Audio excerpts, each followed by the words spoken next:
കൊലോസ്യർ 1:10. പൂർണ്ണ പ്രസാദത്തിനായി ആമേൻ കർത്താവിന് യോഗ്യമാകുമെന്ന് നടന്ന് ആമേൻ സ്തോത്രം. ആത്മീയമായ സകല ജ്ഞാനത്തിലും വിവേകത്തിലും ആമേൻ അവന്റെ ഇഷ്ടത്തിന്റെ പരിജ്ഞാനം കൊണ്ട് നിറഞ്ഞു വരണം. മതി മതി മതി മതി മതി നിറഞ്ഞു വരണം. പിന്നെ നമുക്ക് പിന്നെ വായിക്കാം. കൊലോസ്യ ലേഖനം 1-ാം അധ്യായത്തിന്റെ 10 മുതൽ 13 വരെയുള്ള വാക്യത്തിലെ പൗലോസിന്റെ പ്രാർത്ഥനയുടെ 2ാമത്തെ എപ്പിസോഡാണ് നമ്മൾ കേൾക്കുന്നത്. അപ്പൊ ഇവിടെ പറയുന്നത്, നിങ്ങൾ പൂർണ്ണ പ്രസാദത്തിന്, ദൈവത്തിന്റെ പ്രസാദം നിങ്ങൾക്കുണ്ടാകണം. ദൈവത്തെ പ്രസാദിപ്പിക്കുന്നവരായി നമ്മൾ തീരണം. ഇന്നത്തെ കാലഘട്ടത്തിൽ സംഭവിച്ചിരിക്കുന്ന ഏറ്റവും വലിയ ദുരന്തം ദൈവത്തെ പ്രസാദിപ്പിക്കാതെ മനുഷ്യനെ പ്രസാദിപ്പിച്ചുകൊണ്ടിരിക്കുക. ഹല്ലേലൂയ. 1 കൊരിന്ത്യർ ലേഖനം 10-ാം അധ്യായത്തിന്റെ 1, 2, 3, 4 വാക്യങ്ങളൊന്ന് വായിക്കാം. ഞാനത് വചനത്തിലൂടെ നിങ്ങളെ തെரியപ്പെടുത്താനാണ് എൻ്റെ ഹൃദയത്തിൽ നിയോഗം. സഹോദരന്മാരെ, ആയിരുന്നു. ആമേൻ. മോശയോട് ചേർന്ന് എല്ലാവരും ഒരേ ആത്മീക ആഹാരം തിന്ന് എല്ലാവരും ഒരേ ആത്മീക പാനീയം കുടിച്ചു. അവരെ അനുഗമിച്ച ആത്മീക പാറയിൽ നിന്നല്ലോ കുടിച്ചത്. ആ പാറ ക്രിസ്തുവായിരുന്നു. എങ്കിലും അവരിൽ മിക്കപേരിലും ദൈവം പ്രസാദിച്ചില്ല. മതി മതി. നമ്മളിപ്പോ ലാസ്റ്റ് വായിച്ച ആ വാക്കെന്താണ്? അവരിൽ മിക്കപേരിലും ദൈവം പ്രസാദിച്ചില്ല. ഇവിടെ നമ്മൾ ചിന്തിച്ച എന്താ? നിങ്ങൾ പൂർണ്ണ പ്രസാദത്തിനായി കർത്താവിന് യോഗ്യമാവണ്ണം നടക്കണം. ദൈവത്തിന് പ്രസാദം വരണം നമ്മുടെ ജീവിതം. നമ്മുടെ ക്രിസ്ത്യ ജീവിതം ദൈവത്തിന് പ്രസാദമായി തീരണം. നമ്മുടെ കുടുംബ ജീവിതം ദൈവത്തിന് പ്രസാദമായി തീരണം. നമ്മുടെ സമൂഹ ജീവിതം ദൈവത്തിന് പ്രസാദമായി മാറണം. നമ്മുടെ പ്രസംഗം, നമ്മുടെ ജീവിതം, നമ്മുടെ ജീവിതത്തിന്റെ ഏറ്റവും ഇസറ്റുള്ള കാര്യങ്ങൾ ദൈവം പ്രസാദിക്കണം. പ്രസാദിച്ചില്ലെങ്കിലോ? ഇപ്പൊ ഇവിടെ വായിച്ചു, ഒരേ അപ്പം തിന്നു, ഒരേ പാനപാത്രം കുടിച്ചു, ഒരേ കാര്യങ്ങൾ ചെയ്തു, എല്ലാം വലിയ അത്ഭുതകരമായി നടത്തി. 10 അത്ഭുതങ്ങൾ നടത്തി. ഇസ്രായേൽ മക്കളെ ദൈവം മരുഭൂമിയിൽ നിന്ന് കൊണ്ടുവന്നു. 430 സംവത്സരം ഫറവോന്റെ അടിമത്വത്തിൽ കിടന്ന ഇസ്രായേൽ മക്കളെ മോശ മുഖാന്തരം പുറപ്പെടുവിച്ച് കൊണ്ടുവന്ന മരുഭൂമിയിൽ ദൈവം അവർക്ക് ചെയ്യാത്ത അത്ഭുതങ്ങൾ വല്ലതും ഉണ്ടോ സഹോദരങ്ങളെ? അവര് കണ്ട അത്ഭുതം നമ്മൾ കണ്ടിട്ടുണ്ടോ? അവരിട്ട ഷർട്ട് ജീർണിച്ചു പോയില്ല, നശിച്ചു പോയില്ല.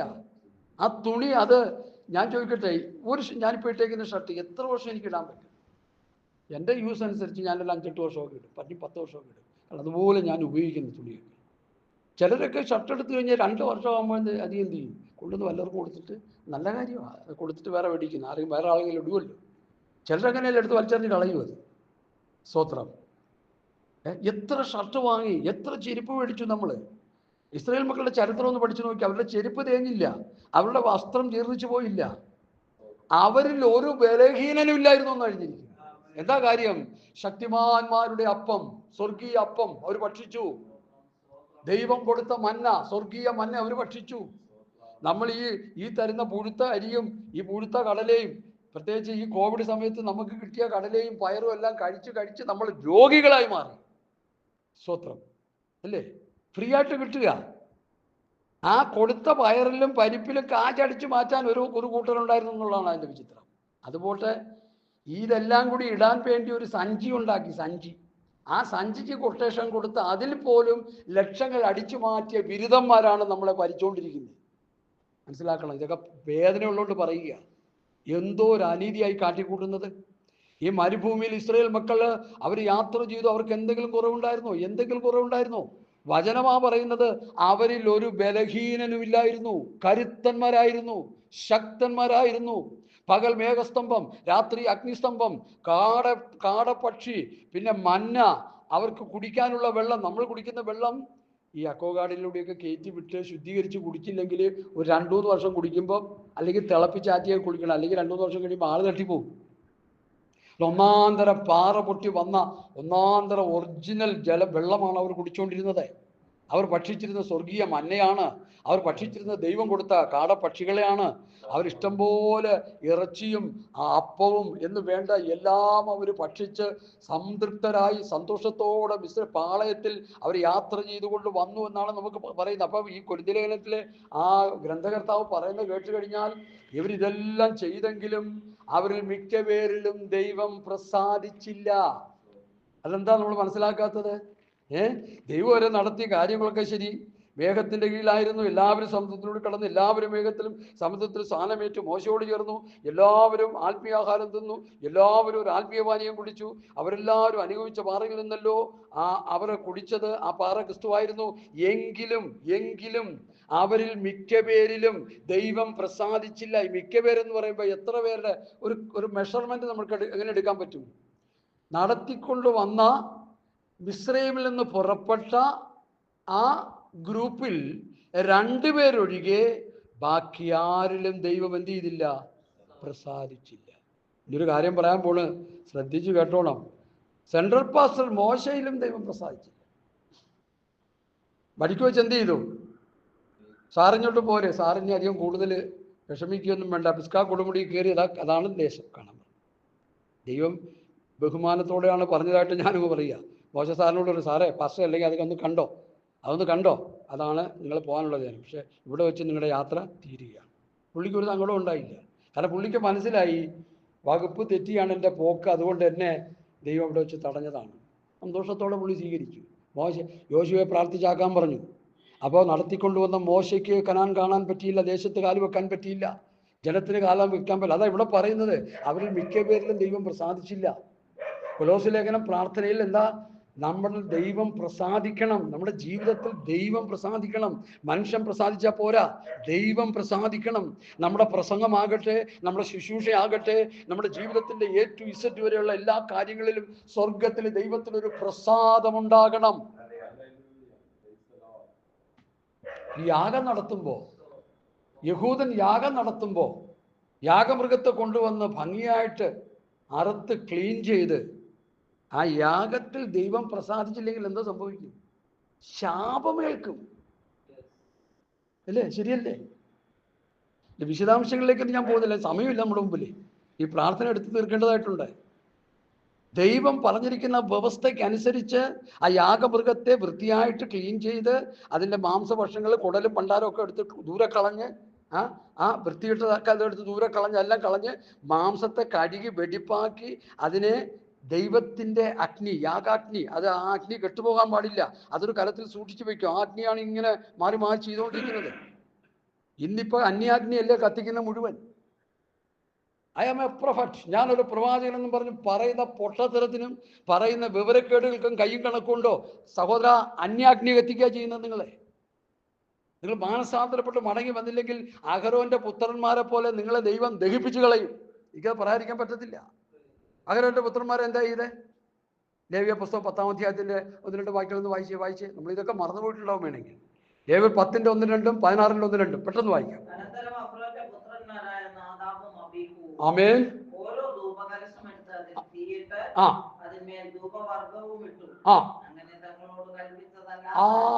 തങ്ങളോട് കൽപ്പിച്ചതല്ലാത്ത അന്യാഗ്നി യഹോവയുടെ സന്നിധിയിൽ കൊണ്ടുവന്നു. ഉടനെ യഹോവയുടെ സന്നിധിയിൽ നിന്ന് തീ പുറപ്പെട്ട് അവരെ ദഹിപ്പിച്ചു. പാസ്റ്റർ അഹരോന്റെ പൊന്നോമന പുത്രന്മാർ 2 പേര് എന്ത് സംഭവിച്ചു? തീവരിച്ചു. ഇന്നൊത്തിരി പാസ്റ്റർമാരുടെ പൊന്നോമന പുത്രന്മാർ ആത്മീയമായി മരിച്ചില്ല, അവർ ചത്തിരിക്കുക. നിങ്ങൾ എന്നോട് പിണങ്ങല്ലേ? അവർ ആത്മീയമായി ചത്തിരിക്കുകയാണ്. എന്താ കാര്യം? വ്യവസ്ഥ വിട്ടുള്ള പോക്കുകൾ. ഹല്ലേലൂയ. യാഗവസ്തുവിൽ ദഹിപ്പിക്കേണ്ട അഗ്നി ദൈവത്തിന്റെ അഗ്നിയാ. അത് ദൈവത്തിന് പ്രസാദമാണ്. ദൈവത്തിന്റെ അഗ്നി തന്നെ കത്തിക്കണമെന്നുള്ളത്. അവിടെ നിന്ന് ഇവിടെ നിന്നും തീപ്പെട്ടി ഉറച്ചും അവിടെ നിന്ന് ഇവിടെ നിന്നും കൊതുമ്പ് കത്തിച്ചും അവിടെ നിന്ന് ഇവിടെ നിന്ന് കൊണ്ടുവന്നൊക്കെ ഇങ്ങനെ ദൈവത്തിന്റെ അഗ്നിയിലാണ് ആ യാഗവസ്തു. അതിനൊക്കെ ഒത്തിരി അർത്ഥങ്ങളുണ്ട്. എൻ്റെ കൂട്ടു സഹോദരൻ സജിപ്പാസ് അത് മനോഹരമായ ഇതിൽ പ്രസംഗിക്കാറുണ്ട്. എനിക്കതിന് അത്രയൊന്നും അറിവില്ല അതിനെക്കുറിച്ച്. പഴയ നിയമത്തിലെ യാഗങ്ങളെ കുറിച്ച് അദ്ദേഹം മനോഹരമായി സംസാരിക്കും. ഞാനത് കേട്ട് പഠിക്കാറുണ്ട്. സ്തോത്രം. എനിക്കൊരു നിയോഗം പുതിയ നിയമം തന്നെ പ്രസംഗിക്കണം എന്നുള്ളതാണ്.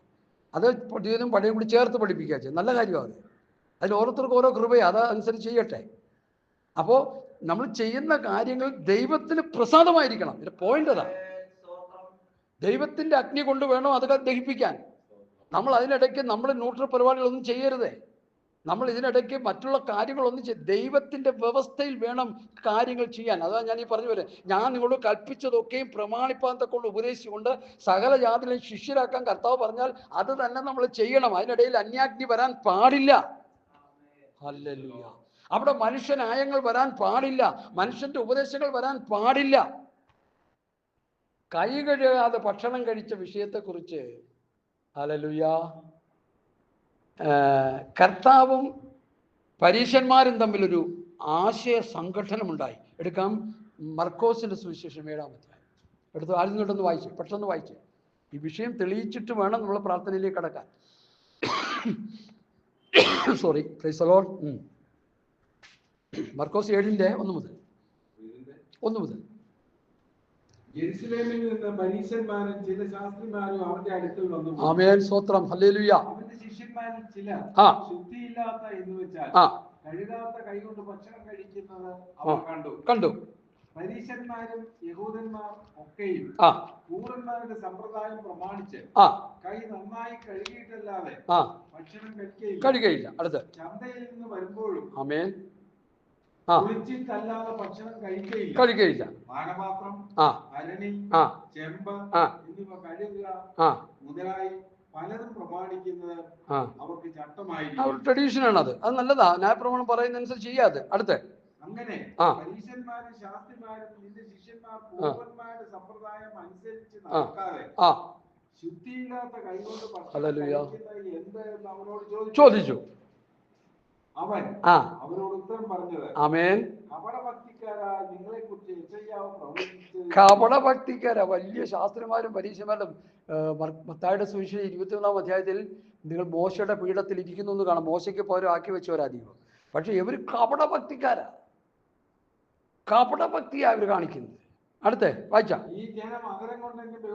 ഇവർ ആദരം കൊണ്ട് ദൈവത്തെ ബഹുമാനിക്കുന്നവരാ. അവിടെ നിൽക്കട്ടെ, നമ്മളാ കൂട്ടത്തിൽപ്പെട്ടതാണോ? നമ്മുടെ വാക്കുകൊണ്ട് നാവ് കൊണ്ട് ദൈവത്തെ സ്തുതിക്കുകയാണോ, അതോ ദൈവത്തെ സ്തുതിക്കേണ്ട ആരാധന കമ്മിങ് ഫ്രം ഹാർട്ട്, ഹൃദയത്തിൻ്റെ ഉള്ളിൽ നിന്നാണോ വരുന്നത്? ദൈവത്തിന് പ്രസാദമാണെന്നുള്ളതാണ് നമ്മുടെ വിഷയം. നമ്മൾ ചുമ്മാ ഇരുന്ന് സ്വോത്രം എന്ന് പറഞ്ഞാൽ അത് ദൈവത്തിന് പ്രസാദമല്ല. നമ്മുടെ ഹൃദയത്തിൻ്റെ അടിത്തട്ടിൽ നിന്ന് ദൈവം നമുക്ക് വേണ്ടി ചെയ്ത, കഴിഞ്ഞ ദിവസം ഞാൻ പറഞ്ഞു, എനിക്കൊരു ചിന്ത എൻ്റെ ഹൃദയത്തിൽ തന്നത്, എന്നെ വീണ്ടും ജനനത്തിലേക്ക് നടത്തി. അത് തന്നെ വലിയ അനുഗ്രഹമാണ്. ഒരു ജനനം, ഒരു ആത്മീക ജനനം എനിക്ക് കർത്താവ് തന്നു. ഇന്ന് പുതുതായിട്ട് ആരും വീണ്ടും ജനനത്തിലേക്ക് നടത്തുന്നില്ല വിശ്വാസികളെ. ചുമ്മാ പ്രാർത്ഥിച്ച് അവരുടെ ഭൗതിക കാര്യങ്ങൾ നടത്തിക്കൊടുത്ത് അവരെ സഭയിൽ കൂട്ടി വരുത്തി അവർക്ക് വേണ്ടി അവർക്ക് സ്നാനവും കൊടുത്ത് അവർക്ക് മേശയും കൊടുത്ത്. ഈയിടയ്ക്ക് മേശയെ കുറിച്ച് ഒരു പാസ്റ്റർ പറഞ്ഞത് വളരെ വിചിത്രമായിട്ട് തോന്നി. മേശയെന്ന് പറഞ്ഞാൽ പരിപാവനമായ ഒരു ശുശ്രൂഷയാണ്. അത് വഴിയെ പോകുന്നതിലൊന്നും കൊടുക്കാൻ പാടില്ല. രക്ഷിക്കപ്പെട്ട് സ്നാനപ്പെട്ട് പരിശുദ്ധാഭിഷേകം പ്രാപിച്ച് വിശുദ്ധിയിലും വേർപാടിലും ജീവിക്കുന്ന, കർത്താവിൻ്റെ വരവിന് വേണ്ടി നോക്കി കാത്തിരിക്കുന്ന, ലോകത്തോട് ഇടകലരാതെ നല്ല ആത്മീകരായ ദർശനമുള്ള ദൈവമക്കൾക്ക് കൊടുക്കുന്നതാണ് കർത്താവിൻ്റെ മേശ. ഇടയ്ക്കൊരു പാസ് പറയുന്നുണ്ട്, മേശ ഇങ്ങനെ വലിയൊരു ഗ്രൂപ്പിൽ ഇങ്ങനെ നുറുക്കി കൊടുക്കുക. അപ്പൊ ഓരോരുത്തർ അവിടെ നിന്ന് നീക്കിയിട്ടില്ല. അപ്പൊ അവിടെ കൊടു, ഇവിടെ കൊടു, ഒരാളെ കഴിഞ്ഞിട്ട് അവിടെ കൊടു. എന്നിട്ട് തട്ടുകടയിൽ ദോശ കൊടുക്കാൻ പറഞ്ഞ പോലെ. എനിക്കത് കേട്ടിട്ട് സങ്കടവും ചിരിയും ഒക്കെ വന്നു. സത്യത്തിൽ ഇത് ശരിയല്ലേ? സാധാരണ പണ്ടൊക്കെ ഉപദേശിമാർ പറയുമായിരുന്നു, കർത്താവിൻ്റെ മേശയുണ്ട്, അതുകൊണ്ട് വരുന്ന ആഴ്ച എല്ലാവരും ഒരു ദിവസം ഉപവസിച്ച് വന്നാൽ നല്ലതാണ്. നല്ല കാര്യമാണ് അത്. അവരുടെ ജീവിതത്തിലെ കുറവുകളെല്ലാം കണ്ടുപിടിച്ചല്ലേ ഒരു ശുദ്ധീകരണമൊക്കെ പ്രാപിച്ച് നമ്മൾ സഹോദരന്മാർ ആരെങ്കിലും ഉണ്ടാതെ വഴക്കട്ടൊക്കെ ഇരിക്കുന്നെങ്കിൽ ആ വഴക്കുകളൊക്കെ മാറി, സഹോദരൻ കർത്താവിൻ്റെ മേശയുണ്ട്, നാളെ മേശ തിന്നിട്ട് വിശുദ്ധ ചുമലം ചെയ്യുന്നതിലും ഭേദം മേശ തിന്നുന്നതിന് മുമ്പ് നിരപ്പ് പ്രാപിച്ച് വിശുദ്ധ ചുമലം ചെയ്ത് ആ മഹത്തരമായ ശുശ്രൂഷയിൽ നമുക്ക് പങ്കുകൊള്ളാം. ഇത് കർത്താവിൻ്റെ മേശയാണ്. കർത്താവിൻ്റെ മരണത്തെ ഓർക്കുന്ന സുദിനമാണ്, സന്ദർഭമാണ്. അത് പരിപാവനമായിട്ട് നമ്മളത് ചെയ്യണം. ഇന്ന് അതുവല്ലതും ഉണ്ടോ? വലിയ ഗ്രൂപ്പിന് കുറേ ദോശകളെല്ലാം കൊണ്ടുവന്ന് ഇങ്ങോട്ട് വിട്ട് കുറേ പിഴിഞ്ഞുമൊക്കെ കൊണ്ടുവന്ന് മുന്തിരി എല്ലാം കലക്കി കുത്തിക്കി എല്ലാത്തിനെയും കുടിപ്പിച്ച് അവിടെ കിട്ടിയില്ല, അവിടെ കൂടെ എന്ന് പറഞ്ഞുകൊണ്ടിരിക്കും. കാരണം ഇത് നിസ്സാരമാക്കി കളഞ്ഞിരിക്കുക. ഈ അഹരോന്റെ മക്കൾക്ക് സംഭവിച്ചത് എന്താ? തങ്ങളോട് കൽപ്പിച്ചതല്ലാത്ത അന്യാഗ്നി കൊണ്ടുവന്നു. എനിക്കത് പറയുമ്പോൾ എൻ്റെ ഹൃദയം പേടിക്കുക, വിറയ്ക്കുകയാണ് ഞാൻ. നമ്മളോട് കൽപ്പിക്കാത്തത്, കർത്താവ് പറയാത്തത്, കർത്താവും അപ്പോസ്തലന്മാര് തരാത്ത ഉപദേശങ്ങൾ, അന്യതാ ഉപദേശങ്ങൾ സഭയിൽ കൊടുക്കുമ്പോൾ അന്യാഗ്നി കത്തിക്കുകയാണ്. ഞാൻ പ്രവാചകനാണ്, ഞാൻ അപ്പോസ്തലനാണ് എന്നൊക്കെ പറഞ്ഞ് ഓരോ പിള്ളേര് ഊച്ചാൻ താടി വെച്ച് കുറെ പിള്ളേർ ഇറങ്ങി ചപ്പും ചവറും ഒക്കെ പറഞ്ഞ് ഓരോ പേക്കോലങ്ങൾ കാണിക്കുമ്പോൾ എനിക്ക് സങ്കടമാണ്. ദൈവമേ, ഇവരെന്താ ഈ കാണിക്കുന്നത്? ഇവർ അഹരോന്റെ പുത്രന്മാരെ പോലെ ദഹിച്ചു പോകുന്നില്ലല്ലോ. അപ്പൊ കർത്താവിനോട് പറഞ്ഞെന്താണെന്നറിയോ? അവർ ദഹിച്ചിട്ടില്ല, അവർ ചത്തിരിക്കുക. ആത്മീയമായി ചത്തിരിക്കുക. പിന്നെ എന്തോ ചെയ്യുന്നത്? കാശുണ്ടാക്കാൻ വേണ്ടിയുള്ള അക്രാന്തങ്ങൾ അവർ ചെയ്തുകൊണ്ടിരിക്കുന്നേ. തങ്ങളോട് കൽപ്പിച്ചതല്ലാത്ത അന്യാഗ്നി ദൈവസനിൽ കൊണ്ടുവന്നപ്പോൾ അവർ ദഹിച്ചുപോയി. അയ്യോ, അത് അഹരോന്റെ മക്കളല്ലേ, മോശയുടെ കൂടെ നിൽക്കുന്ന ആളല്ലേ, ശുശ്രൂഷകനല്ലേ, സഹശുശ്രൂഷകനല്ലേ, അവരെ വിട്ടുകളയാമെന്ന് ദൈവം വിചാരിച്ചില്ല. ദൈവത്തെ ആര് പ്രസാദിപ്പിക്കുന്നില്ലയോ അവർക്കെതിരെ ദൈവത്തിന്റെ കരം വരുമെന്നുള്ളത് ഈ വിഷയം നമുക്ക് ബുദ്ധി ഉപദേശം തരിക. ഇനി ഞാൻ ലേവ്യർ 16:10 വായിച്ചേ. 16:1-2. ലേവ്യർ 10 നമ്മളിപ്പോ വായിച്ചത്. 16 വായിച്ചേ. ലേവ്യർ 16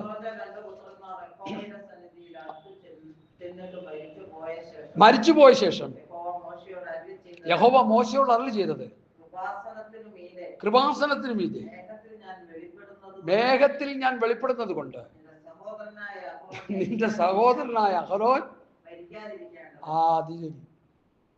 രണ്ട് പൊന്നോമന പുത്രന്മാര് ചത്തുപോയി. ഇന്ന് പല പാസ്റ്റർമാരുടെയും മക്കൾ ചത്തിരിക്കുക കേട്ടോ. ഞാനത് തുറന്നു പറയുക. അനേക പാസ്റ്റർമാരുടെ മക്കൾ ആത്മീകമായി ചത്തിരിക്കുക. അവരെ കൊണ്ട് ദൈവത്തിന് ഒരു പ്രയോജനവുമില്ല. അവർ ദൈവത്തെ പ്രസാദിപ്പിക്കുന്നില്ല. അതുകൊണ്ട് അഹരോനോട് പറയുക, എന്താ നിന്റെ മക്കള് മരിച്ചു പോയത്? അഹരോൻ മക്കള് മരിച്ചുപോയി, ഇനി നീയും മരിക്കാതിരിക്കേണ്ടതിന് വിശുദ്ധ മന്ദിരത്തിൽ തിരശീലയ്ക്കകത്ത് പെട്ടകത്തിന്മേലുള്ള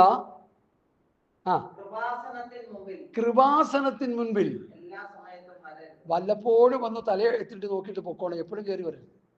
നോക്കണേ, ഈ വചനമല്ലേ ഞാനീ പറയുന്നത്. ഇടയ്ക്ക് വന്നൊന്ന് നോക്കിയിട്ട് പൊക്കോ. എപ്പോഴും കയറി വരരുത്. കാരണം എന്താ? മക്കൾ 2 തട്ടിപ്പോയി. അപ്പൊ അതിൽ നിന്ന് അതിൻ്റെ ഉള്ളിൽ ഒരു ഇന്നർ മെസ്സേജ് ഉണ്ടല്ലോ ആൻറ്റി, അതെങ്ങനെ എടുക്കുന്നത്? ആ മക്കളെ നീ ഉപദേശിച്ച് നടത്താതെ അവർ തട്ടിപ്പോയി. നീ വലിയ ഞെളിഞ്ഞ് എപ്പോഴും അങ്ങോട്ട് കയറി വന്നാൽ നിന്റെയും ഗതി അത് തന്നെ എന്നല്ലേ എൻ്റെ അർത്ഥം? കറക്റ്റ് ഉണ്ടോ? മനസ്സിലാക്കുക. മരുഭൂമിയിൽ ഒരേ അപ്പം തിന്നവർ, ഒരേ പാനപാത്രത്തിൽ കുടിച്ചവർ, സന്തോഷത്തോടെ യാത്ര ചെയ്തവർ, ദൈവത്തിന്റെ അത്ഭുതങ്ങൾ കണ്ടവർ, അവരിൽ മിക്ക പേരിലും ദൈവം പ്രസാദിച്ചില്ല. ഹല്ലേലൂയ, ഹല്ലേലൂയ, സ്തോത്രം. ദൈവമക്കളെ, മർക്കോസിന്റെ സുവിശേഷം 7 വിഷയം ഞാൻ പെട്ടെന്ന് പറഞ്ഞിട്ട് ഇതിലേക്ക് വരാം. ശാസ്ത്രിമാരും പരീശന്മാരും കൈ കഴുകാതെ ഭക്ഷിച്ച ശിഷ്യന്മാരെയും കർത്താവിനെയും രൂക്ഷമായി വിമർശിക്കുന്ന ഭാഗമാണ് നമ്മളവിടെ വായിച്ചു കേട്ടത്. ഈ ജനം അതിനെ കൊണ്ട് തന്നെ ബഹുമാനിക്കുന്നു, അവരുടെ ഹൃദയം എങ്കിൽ നിന്ന് അകന്നിരിക്കുന്നു. അടുത്ത് പറയുന്നത് മനുഷ്യകൽപ്പനകളായ ഉപദേശങ്ങളെ അവർ ഉപദേശിക്കുന്നത് കൊണ്ട് യഹൂദന്മാർക്ക് സംഭവിച്ചത് അതാണ്. ശാസ്ത്രിമാർക്കും പരീശന്മാർക്കും സംഭവിച്ചത് അതാണ്. മനുഷ്യ കൽപ്പനകൾ അവർ ഉപദേശമാക്കിയെടുത്തു. ഇന്നും സഭകളിൽ മനുഷ്യ കൽപ്പനകളാണ് ഉപദേശം. അപ്പോസ്തലന്മാരുടെ കൽപ്പനകളോ ക്രിസ്തുവിന്റെ കൽപ്പനകളോ ഉപദേശമായിട്ട് സഭകളെ പഠിപ്പിക്കുന്നില്ല.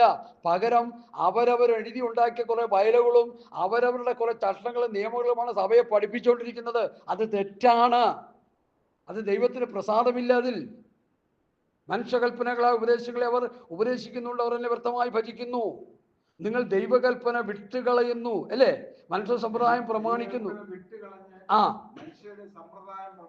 പ്രമാണിക്കുന്നു. അടുത്ത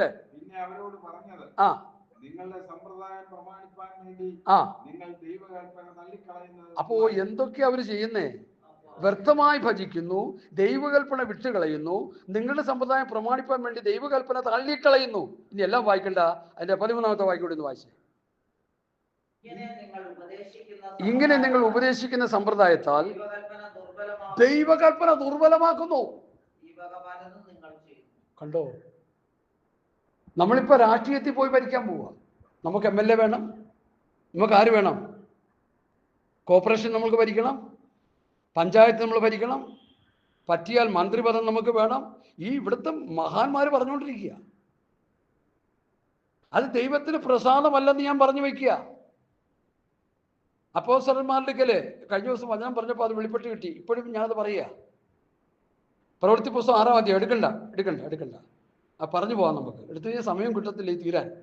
പ്രവൃത്തി പുസ്തകം 6-ാം അധ്യായത്തിൽ ദൈവമക്കളായിട്ടുള്ള എല്ലാം കൂടി ചെന്ന് അപ്പോസ്തലന്മാർ പറഞ്ഞു, യഹൂദന്മാരും അങ്ങോട്ട് ഈ പെറുപിറുപ്പ് നമ്മുടെ ഇടയിലുള്ളത് കൊണ്ട് എന്ത് ചെയ്യുക, മേശയിൽ ശുശ്രൂഷിക്കാനായിട്ട് ഒരു സമൂഹത്തെ നമുക്ക് തിരഞ്ഞെടുക്കണം, ഒരു ഗ്രൂപ്പ് തിരഞ്ഞെടുക്കണം. അപ്പോൾ അപ്പോസ്തലന്മാർ എന്ത് പറഞ്ഞു? പത്രോസൊക്കെ എന്ത് പറഞ്ഞു? ഒരു കാര്യം ചെയ്യും, നാളെ ഇലക്ഷൻ വെച്ചേക്കാം, നാളെ ഇലക്ഷൻ വെക്കാം, കൗൺസിലിനെ വിളിച്ചു കൂട്ട്, നമുക്കൊരു ഇലക്ഷൻ നടത്താം. അവരെന്താ പറഞ്ഞു? പാസ്റ്റർ എന്ന് പറഞ്ഞു, ഞങ്ങൾ പ്രാർത്ഥനയിലും വചനവിഷുവിലും ഉറ്റിരിക്കും, നിങ്ങൾ വേണമെങ്കിൽ തിരഞ്ഞെടുത്തോ. ഇവിടെ പാസ്റ്റർമാർ തിരഞ്ഞെടുക്കാൻ പോകും. അപ്പോസ്തലന്മാരെന്ന് പറയുന്നവരെ വലിയ വമ്പന്മാര്, പ്രസ്ഥാനത്തിന്റെ നെടും തൂണുകൾ എന്നാ പറയാ. ഞാൻ ഈ തൂണുകളൊക്കെ ഇടിഞ്ഞു പൊളിഞ്ഞു കിടന്നിട്ട് എത്ര നാളായി, ഒരു തൂണുമില്ല അവര്. സ്വത്രം. ഞങ്ങൾ പ്രാർത്ഥനയിലും വചന ശുശ്രൂഷയിലും ഉറ്റിരിക്കും, ഞങ്ങൾക്ക് ഇലക്ഷനും തെരഞ്ഞെടുപ്പും ഞങ്ങളുടെ ജോലി അല്ല. ഇവിടെ ചിലർ പറയുക, നമുക്കിവിടെ ഭരിക്കണം, നമ്മുടെ ഒരു കാൻഡിഡേറ്റിനെ നമുക്ക് മിനിസ്റ്റർ ആക്കണം, നമുക്കൊരു MLA വേണം, നമുക്കൊരു ജനപ്രതിനിധി വേണം. കേരളത്തിലെ എല്ലാ ചർച്ചുകളിൽ നിന്നും ജനപ്രതിനിധികളെ തെരഞ്ഞെടുത്ത് അവരെ മാനിക്കുന്ന ഒരു ശുശ്രൂഷ കഴിഞ്ഞ ദിവസങ്ങളിൽ സോഷ്യൽ മീഡിയയിൽ നിങ്ങൾ എത്ര പേര് കണ്ടു എന്ന് എനിക്കറിയത്തില്ല. ഏറ്റവും വലിയ സീനിയർ പാസ്റ്റർമാർ, അവരുടെ പേരൊന്നും ഞാൻ പറഞ്ഞ് നാണം കെടുത്തുന്നില്ല, അവരൊക്കെ വന്ന് പ്രാർത്ഥിച്ച് അനുഗ്രഹിച്ച് ദൈവം നിങ്ങളെ തെരഞ്ഞെടുത്തിരിക്കുകയാണ്. എവിടെ തെരഞ്ഞെടുത്തു? ഈ ലോകത്തിൻ്റെ ഭരണം തെരഞ്ഞെടുക്കാനോ? സഭയെ നടത്തി കർത്താവിൻ്റെ വരവിനോട് നേരത്തെ പറഞ്ഞ പോലെ വിശുദ്ധിയായി നിർമ്മലതയായി ജീവിക്കുന്ന ഒരു കൂട്ടത്തെ ഒരുക്കിയെടുക്കാനാണ് ദൈവം തെരഞ്ഞെടുത്തത്. കർത്താവ് നമ്മെ തെരഞ്ഞെടുത്ത എന്തിനാ? കർത്താവിൻ്റെ വേലയ്ക്ക് വേണ്ടി, ദൈവസഭയ്ക്ക് വേണ്ടി, ദൈവജനത്തെ ഒരുക്കി വിശുദ്ധിയോടെ നിർത്തുവാൻ, ക്രിസ്തുവൻ ഏകപുരുഷന്റെ നിർമ്മല കന്യയെ ഏൽപ്പിപ്പാൻ വിവാഹ നിശ്ചയം ചെയ്തതുകൊണ്ട് വിവാഹ നിശ്ചയം കഴിഞ്ഞു. ഇനി ഒരു കൂട്ടത്തെ വിവാഹത്തിന് വേണ്ടി ഒരുക്കിയെടുക്കുവാൻ വിശുദ്ധിയോടെ നിർമ്മലതയോടെ, ലോകത്തോട് ഇടകലരാതെ, ലോകത്തിന്റെ അശുദ്ധികളൊന്നും ഭവിക്കാതെ നിർമ്മലമായ ഒരു കൂട്ടത്തെ ഒരുക്കി നിർത്താനാണ് ദൈവത്തിന്റെ പരിശുദ്ധാത്മാവ് പൗലോസിലൂടെ ഉപദേശം പറഞ്ഞിരിക്കുന്നത്. ഇപ്പൊ ഇവിടെ വന്നപ്പോ എന്ത് പറ്റി? നമുക്ക് ഭരിക്കണം. ജനമെല്ലാം കൂടി തെരഞ്ഞെടുത്ത ഒരാളെ കൊടുത്തല്ലോ. ആരാ? ശൗലിനെ കുറിച്ച് പുസ്തകം പറയുന്നത് എത്രയാ, എത്ര പൊക്കമുണ്ടെന്നാ പറഞ്ഞത്. ശൗലിങ്ങനെ നിന്ന് കഴിഞ്ഞാൽ എല്ലാ ആൾക്കാരെക്കാളും 1-1.5 അടി പൊക്കത്തിൽ ശൗലിന്റെ മുഖം കാണും. എന്താ സംഭവിച്ചു ശൗലിന്? എന്താ സംഭവിച്ച അമ്മാമ്മേ? കുന്തത്തി വീണ് ചത്തു. എന്നിട്ടും ചാകാതിരുന്നപ്പോ അമേലേക്കൻ വന്നിട്ടു, നീ എവിടത്തുകാരൻ? അമേലേക്കൻ. ഞാനിതാ എൻ്റെ കുന്തത്തിൽ വീണ് ചാകാതിരിക്കുകയാണ്, നീ എന്നെ വന്നൊന്ന് കൊന്നുതാന്ന്. ഞാൻ വചനമാ പറയുന്നേ. അവരെല്ലാരും കൂടി തെരഞ്ഞെടുത്ത് രാജാവാക്കി. അവസാനം എന്തോ സംഭവിച്ചു? രാജാവ് കുന്തത്തിൽ വീണ്, സ്വന്തം കുന്തത്തിൽ വീണ് ചത്തു. ഇന്ന് അതുപോലെ പലരും ചത്തിരിക്കുക. അവിടെ കിടന്നുകൊണ്ടാണ് ഈ തെരഞ്ഞെടുപ്പും, അവിടെ കിടന്നുകൊണ്ടാണ് ഈ ഇലക്ഷനും എന്ന് പറയുന്നതിൽ എനിക്ക് യാതൊരു മടിയില്ല. പ്രിയമുള്ളവരെ, ഇവരാരും ദൈവത്തെ പ്രസാദിപ്പിക്കാൻ ഇറങ്ങിത്തിരിച്ചവരല്ല, ഇവരാരും ദൈവസഭ പണിയാനുള്ള ലക്ഷ്യമുള്ളവരല്ല, ഇവരാരും ദൈവജനത്തെ കർത്താവിന്റെ വരവിന് വേണ്ടി ഒരുക്കുന്നവരല്ല. തന്നിമിത്തം വിശ്വാസികൾ ആത്മീക ദരിദ്രന്മാരായി, ആത്മീക കുരുടന്മാരായി, ആത്മീക നഗ്നന്മാരായി കിടക്കുന്ന ലവോദിക്യ അനുഭവത്തിലേക്ക് അവർ മാറ്റപ്പെട്ടിരിക്കുകയാണ്. ഈ അവസ്ഥയ്ക്ക് ഒരു വ്യത്യാസം ഉണ്ടാകണമെങ്കിൽ ആത്മീക ദാരിദ്ര്യം മാറണം, ആത്മീക നഗ്നത മാറണം, ആത്മീക കുരുട് മാറണം. അവരെല്ലാവരും കരുത്തന്മാരായി, ശക്തന്മാരായി കർത്താവിന് വേണ്ടി നിലകൊള്ളണം. അതിന് ദൈവത്തെ പ്രസാദിപ്പിക്കണം. നമ്മുടെ യാഗങ്ങൾ, നമ്മുടെ പ്രസംഗം, നമ്മുടെ പാട്ട്, നമ്മുടെ ആരാധന, നമ്മുടെ ഏറ്റവും ഇഷ്ടമുള്ള കാര്യങ്ങൾ ദൈവത്തിന് പ്രസാദമായിരിക്കണം. നമുക്കറിയാം ഈ സഭകളിലൊക്കെ, ഞാനത് മുമ്പ് ഒത്തിരി കണ്ടിട്ടുണ്ട്. സഭയിലെ ഏറ്റവും പ്രധാന ആൾ വന്ന് അവിടെ എങ്ങാനും വന്നിരുന്നാൽ, ഫ്രണ്ടിൽ വന്നിരിക്കുകയും ചെയ്തു കഴിഞ്ഞാൽ പിന്നെ ആ പാസ്റ്ററും വിശ്വാസികളെല്ലാം ഈ പുള്ളി അങ്ങ് പ്രസാദിപ്പിക്കുക. നമ്മുടെ സെൻറ്റർ വന്നിരിപ്പുണ്ടേ, നമ്മുടെ സെൻറ്റർ വന്ന് ഇരിപ്പുണ്ട്, അതുകൊണ്ട് പുള്ളി പോലും ശബ്ദമൊന്നും ഉണ്ടാക്കില്ല, വെള്ളമൊന്നും ഉണ്ടാക്കില്ല. അവസാനം എല്ലാ പുള്ളി വഴക്കൊരു ഉണ്ടായി ആ പുള്ളി അങ്ങ് പ്രസാദിപ്പിച്ചുകൊള്ളുക. ഗലാത്യ ലേഖനം 1:10 വായിച്ചാൽ മാമേ, അതിന് മറുപടിയായിട്ട് വചനത്തിലൂടെ തരാം. ഇപ്പോൾ ഞാൻ മനുഷ്യനെയോ ദൈവത്തെയോ സന്തോഷിപ്പിക്കുന്നത്, ഞാൻ മനുഷ്യനെ പ്രസാദിപ്പിച്ചാൽ ദൈവത്തിന്റെ ദാസനായിരിക്കില്ല. എടുക്കണ്ട, ഞാൻ വായിച്ചു കഴിഞ്ഞു, പറഞ്ഞു കഴിഞ്ഞു. മനുഷ്യനെ പ്രസാദിപ്പിച്ചാൽ ദൈവത്തിന്റെ ദാസനല്ലെന്ന്. ദൈവത്തിന്റെ ദാസനല്ലെങ്കിൽ പിന്നെ ആരുടെ ദാസനാ പാസ്റ്ററെ? പറ. സാത്താന്റെ ദാസനാ. അപ്പോൾ അങ്ങോട്ടും ഇങ്ങോട്ടും നമ്മൾ നമ്മളെ തന്നെ പ്രസാദിപ്പിക്കരുതേ. അത് ദൈവവചന വ്യവസ്ഥയല്ല. നമ്മൾ ദൈവത്തെ പ്രസാദിപ്പിക്കുക. നിങ്ങൾ പൂർണ്ണ പ്രസാദത്തിനായി കർത്താവിന് യോഗ്യമാവണ്ണം നടക്കണം. ഹല്ലേലൂയ. കൈകഴുകാതെ ഭക്ഷണം കഴിച്ച കർത്താവിനെയും ശിഷ്യന്മാരെയും രൂക്ഷമായി വിമർശിച്ചവരോട് കർത്താവ് എന്താ പറഞ്ഞത്? നിങ്ങൾ മനുഷ്യകൽപ്പനകളായ ഉപദേശങ്ങളെ ഉപദേശിക്കുന്നത് കൊണ്ട് വ്യർത്ഥമായി നിങ്ങൾ ദൈവത്തെ ഭജിക്കുന്നു. നിങ്ങൾ ദൈവകൽപ്പന വിട്ടുകളയുന്നു. നിങ്ങളുടെ സമ്പ്രദായം പ്രമാണിപ്പാൻ വേണ്ടി നിങ്ങൾ ദൈവകൽപ്പന തള്ളിക്കളയുന്നു. അടുത്ത്, ഇങ്ങനെ നിങ്ങൾ ഉപദേശിക്കുന്ന സമ്പ്രദായത്താൽ ദൈവകൽപ്പന ദുർബലമാക്കുന്നു. ഇന്നത്തെ സഭകളുടെ നേതൃത്വത്തിൽ ഇരിക്കുന്ന പ്രിയപ്പെട്ടവരെ സഭയുടെ കൽപ്പനകളെ ദുർബലമാക്കുകയാണ്. ദൈവകൽപ്പന തള്ളിക്കളയുകയാണ്. Hallelujah, hallelujah. അവർ ദൈവകൽപ്പന വിട്ടുകളയുന്നു, വചനത്തെ തള്ളിക്കളയുന്നു, കൽപ്പന ദുർബലമാക്കുന്നു, കൽപ്പന വിട്ടുകളയുന്നു. ഇങ്ങനെ മനുഷ്യ കൽപ്പനകൾ കൊണ്ട് നിങ്ങൾ എന്ത് ചെയ്യുന്നു? മനുഷ്യരെ ഉപദേശിക്കുന്നു. അത് ദൈവത്തിന് പ്രസാദമല്ല. ആരോടാ പറഞ്ഞേ? ഇസ്രായേൽ മക്കളായ കരുത്തന്മാരായ ശാസ്ത്രിമാരും പരീശന്മാരോടും കർത്താവ് പറഞ്ഞു. ഒരെണ്ണം അവിടെ നിന്നില്ല, എല്ലാവരും ഓടി. കേട്ടോ, അവസാനം അതിൻ്റെ കണ്ടൻസ് ആയിട്ടുള്ള ഭാഗം വായിക്കാം. 20, 21, 22 അതൊന്ന് വായിക്കാം. 7 മർക്കോസ് 7 അത് പറയാതെ പോയാൽ വലിയ നഷ്ടമായി പോകും. 23 വരെ, 20 തൊട്ട് 23 വരെ. ആമേൻ. വ്യഭിചാരം, പരസംഗം, കൊലപാതകം, മോഷണം, അത്യാഗ്രഹം, ദുഷ്ടത, ചതി, ദുഷ്കർമ്മം, വിടക്കുകണ്ണ്, ദൂഷണം, അഹങ്കാരം, മൂഢത എന്നിവ പുറപ്പെടുന്നു. അടുത്ത, ഈ ദോഷങ്ങളെല്ലാം അകത്തുനിന്ന് പുറപ്പെട്ട് അവരുടെ പേര് വിളിച്ച് പറഞ്ഞില്ലെന്നേ ഉള്ളൂ. ശാസ്ത്രിമാരും പരീശന്മാരുമായുള്ളവരെ, നിങ്ങളുടെ അകം മുഴുവൻ അശുദ്ധമാണ്. നിങ്ങളുടെ ഉള്ളിൽ നിന്ന് പുറപ്പെടുന്നതാണ് നിങ്ങളെ അശുദ്ധമാക്കുന്നത്, അല്ലാതെ കൈ കഴുകാതെ ഭക്ഷണം കഴിക്കുന്നതല്ല. ഈ ഭക്ഷണം കഴിക്കുന്നത് മലപ്പുറയിലേക്ക് പോകുന്നതാണ്. അത് മനുഷ്യനെ യാതൊരു രീതിയിലും അശുദ്ധി വരുത്തുന്നില്ല. നിങ്ങളുടെ ഉള്ളു മുഴുവൻ ദുഷ്ടത കൊണ്ട് നിറഞ്ഞിരിക്കുക, അശുദ്ധി കൊണ്ട് നിറഞ്ഞിരിക്കുക എന്ന് പറഞ്ഞ് യഹൂദന്മാരെയും ശാസ്ത്രിമാരെയും പരീശന്മാരെയും കർത്താവ് കണക്കിന് ശാസിക്കുന്ന ചരിത്രം മത്തായി 15, മർക്കോസ് 7 നമുക്ക് തരുന്നുണ്ട്. അപ്പൊ നിങ്ങൾ ദൈവത്തിന് പ്രസാദമല്ല ചെയ്യുന്നെന്നാ അവിടെ കർത്താവോട് പറഞ്ഞത്. നിങ്ങൾ പുറമെയുള്ള വിശുദ്ധിയാണ് നോക്കുന്നത്, അകമെയുള്ള വിശുദ്ധിയാണ് വിശുദ്ധി. ഹല്ലേലൂയ. നമ്മുടെ അകം എങ്ങനെ ആയിരിക്കുന്നു? പുറമേ നമുക്ക് സ്നേഹിക്കാൻ കഴിഞ്ഞെന്ന് വരാം, ബഹുമാനിക്കാൻ കഴിഞ്ഞ, ഉള്ളിന്റെ ഉള്ളിൽ നിന്നാണോ സ്നേഹം വരുന്നത്? നൽകപ്പെട്ട പരിശുദ്ധാത്മാവിനാൽ ദൈവസ്നേഹം നമ്മുടെ ഉള്ളങ്ങളിൽ പകർന്നിരിക്കുന്നു.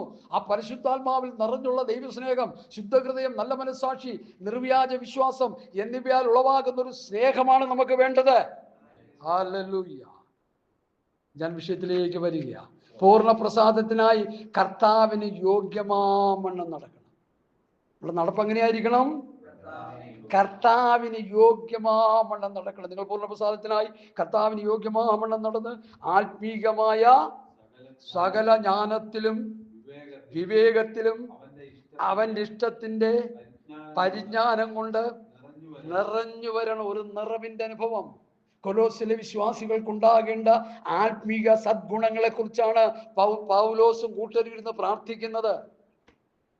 ഹല്ലേലൂയ. ദൈവമേ, എത്ര ശ്രേഷ്ഠകരമായ അനുഭവമായി. ആരൊക്കെയാ പ്രാർത്ഥിക്കുന്നത്? എൻ്റെ കൊലോസ് ലേഖനത്തിൻ്റെ 1-ാം അധ്യായത്തിലുള്ളത്. പൗലോസും സഹോദരനായ തിമോത്തിയോസും, കൊലോസിലുള്ള വിശുദ്ധന്മാരും ക്രിസ്തു വിശ്വസ്ത സഹോദരന്മാരുമാർക്ക് എഴുതുന്നത്. അപ്പോൾ കൊലോസ്യ സഭയ്ക്ക് വേണ്ടി പൗലോസും തിമോത്തിയോസും കൂടി ഇരുന്നുണ്ട്. സ്തോത്രം, സ്തോത്രം, സ്തോത്രം, സ്തോത്രം. കൊലോസിലെ വിശ്വാസികളെ കുറച്ചുപേരെ വിദേശത്തേക്ക് അയക്കണം കർത്താവേ. കുറച്ചുപേരെ അമേരിക്കയിലേക്കും, കുറച്ചുപേരെ ലണ്ടനിലേക്കും, കുറച്ചുപേരെ ദുബായിലേക്കും, കുറച്ചുപേരെ മിഡിൽ ഈസ്റ്റ് രാജ്യങ്ങളിലേക്ക് അയക്കണം കർത്താവേ.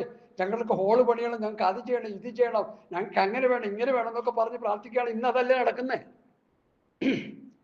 ഞാനൊരു ഓൺലൈൻ സെർച്ച് ചെന്നു, പ്രസ്ഥാനത്തിൻ്റെ പേരൊന്നും ഞാൻ പറയുന്നില്ല, നാണം കെടുത്തണ്ട. അവിടെ ചെന്നപ്പോൾ ഒരു ഡയറി എടുത്തുള്ളൂ, ഇത്രയും വലിയൊരു ഡയറി. നമ്മൾ പറഞ്ഞിട്ടുള്ളതെന്നാവും. പാസ് ചെയ്ത് കണ്ടോ എന്ന് ചോദിച്ചു. അവർ കണ്ടു, ഒരു ഡയറി അല്ലേ, നന്നായിരിക്കും, നല്ലൊരു കമ്പനിയുടെ ഡയറി. ഇത് മുഴുവൻ ഞങ്ങളുടെ വിശ്വാസികളുടെ വിഷയങ്ങളാണ്. എന്നിട്ടോ ഞങ്ങൾ അതിനുവേണ്ടി പ്രാർത്ഥിച്ചു. ആരോടായി പറയണത്? കൊടുത്താലും നല്ല ഡോസ് അങ്ങോട്ട്. ഈ പൗലൂസിന്റെ പ്രാർത്ഥന, ഈ അപ്പോസ്തലന്മാരുടെ പ്രാർത്ഥന എന്താണ്? പ്രാർത്ഥനയുടെ തുടക്കം തന്നെ നിങ്ങൾക്ക് വേണ്ടി ഇടപെടാതെ പ്രാർത്ഥിക്കുന്നു. 9-ാം വാക്യത്തിൽ കേട്ടോ, നിങ്ങൾ പൂർണ്ണ പ്രസാദത്തിനായി കർത്താവിന് യോഗ്യമാവണ്ണം നടന്ന് ആത്മീകമായ സകല ജ്ഞാനത്തിലും വിവേകത്തിലും ദൈവത്തിന്റെ ഇഷ്ടത്തിന്റെ പരിജ്ഞാനം കൊണ്ട് നിറഞ്ഞു വരണം. മതി മതി മതി മതി മനസ്സിലായി. ദൈവത്തിന്റെ ഇഷ്ടത്തിന്റെ പരിജ്ഞാനം കൊണ്ട് നിറയണം. ദൈവിക പരിജ്ഞാനം കൊണ്ട് നിറയണം. ദൈവത്തെക്കുറിച്ചുള്ള പരിജ്ഞാനത്തിൽ ജ്ഞാനത്തിന്റെ വെളിപ്പാടിന്റെ ആത്മാവിനെ തരണമെന്ന് എഫേസ്യ ലേഖനത്തിൽ പ്രാർത്ഥന. ഇവിടെ ദൈവത്തിന്റെ പരിജ്ഞാനം കൊണ്ട് നിറഞ്ഞു വരണം. പരിജ്ഞാനമില്ലായാൽ എൻ്റെ ജനം നശിച്ചു പോകും. നമുക്ക് പരിജ്ഞാനം ഉണ്ടാകണം. അപ്പൊ ചോദിക്കും, അയ്യോ MTH മാസ്റ്റർ ബിരുദം എടുത്ത പാസ്റ്റർമാരാണ് ഞങ്ങൾ സമീപിക്കുന്നത്. അതല്ല പറഞ്ഞത്. ദൈവികമായ പരിജ്ഞാനം, വചനത്തിന്റെ പരിജ്ഞാനം, സ്വർഗീയമായ പരിജ്ഞാനം. 1 കൊരിന്ത്യർ ലേഖനം നമ്മൾ 1-2 അധ്യായം പഠിക്കുമ്പോൾ ദൈവത്തിന്റെ ജ്ഞാനം ആരാ? ക്രിസ്തുവാ. ദൈവത്തിലെ ജ്ഞാനം ക്രിസ്തു. അപ്പൊ ക്രിസ്തുവിനെ കുറിച്ച് അറിയുന്നതാണ് ജ്ഞാനം. യഹോവ ഭക്തിയാണ് ജ്ഞാനം. യഹോവ ഭക്തി ജ്ഞാനത്തിന്റെ ആരംഭമാണ്. ഇന്നലെയും കൂടി ആ വാക്യത്തിന്റെ ഉള്ളിൽ വന്നു. നമ്മളിപ്പോ ജ്ഞാനികളായിട്ട് കാണുന്ന ആരാ? സുകുമാർ അഴിക്കോട് അല്ലേ? ഒരു സെലിബ്രിറ്റിയാണ് പുള്ളി. പുള്ളിയുടെ പ്രസംഗമൊക്കെ കേട്ട് കഴിഞ്ഞാൽ ആഴ്ച കലക്കി കൂടി. സിനിമയുടെ പോലെയൊക്കെ കാണിച്ച് ദൂരെ കളഞ്ഞ് എന്തോ ഒരു പ്രസംഗമാണ്. പിന്നെ ഷേക്സ്പിയറിൻ്റെ അവരുടെയൊക്കെ ശിഷ്യന്മാരായിട്ടുള്ള ഒത്തിരി ജ്ഞാനികളുണ്ട് നമുക്കിടയിൽ. വലിയ വലിയ സ്കോളേഴ്സ് ഉണ്ട്. ഈ സംവാദമൊക്കെ നടത്തുമ്പോൾ ഞാൻ ശ്രദ്ധിക്കും, ഇവർ എന്ത് ഈ ചപ്പും ചവറും പറയുന്നത്? ഒരു കുന്തവും ഇല്ല, വെറുതെ ചുമ്മാടെന്ന് പറയും. വിശ്വാസത്തെയും ക്രിസ്തു വിശ്വാസത്തെയും പ്രമാണത്തെയൊക്കെ ചീത്ത പറയുകയൊക്കെ ചെയ്യുന്നത്. അവര് ലോകം അവര് ജ്ഞാനികളായിട്ട് കണ്ടുകൊണ്ടിരിക്കുക. എന്നെ കേൾക്കുന്ന പ്രിയപ്പെട്ടവരെ, നമ്മൾ ജ്ഞാനികളാകണമെങ്കിൽ നമുക്ക് യഥാർത്ഥമായ ഭക്തി നമ്മുടെ ഹൃദയത്തിലുണ്ടെങ്കിൽ, കർത്താവിനോടുള്ള ഭക്തിയിൽ നമ്മൾ വളർന്നു വരുന്നെങ്കിൽ, ദൈവവചന വ്യവസ്ഥ പാലിച്ച് നമ്മൾ വളർന്നു വരുന്നെങ്കിൽ നമ്മളാണ് ജ്ഞാനികൾ. ഹല്ലേലൂയ.